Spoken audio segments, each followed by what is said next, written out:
Corruption did not start with my government.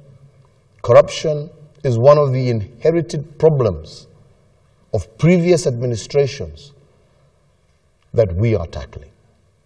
We need our judiciary, because at the end of the day, it's not the action that we take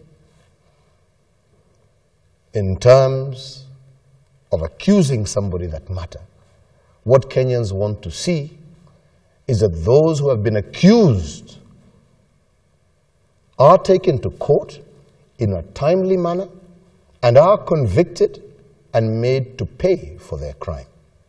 Over the next 5 years, my government intends to create 6.5 million extra quality jobs, especially for our young people.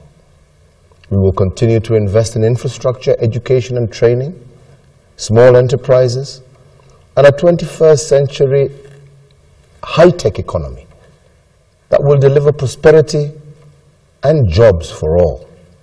I have done in the past, will do in the future.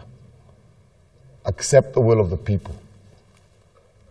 I am busy campaigning with the hope that my fellow Kenyans will give me an opportunity to continue with the good job that we have already started. But I also, as I have said severally, if the will of the people is that another should be given the opportunity to continue, I will do everything in my power to ensure a smooth transition.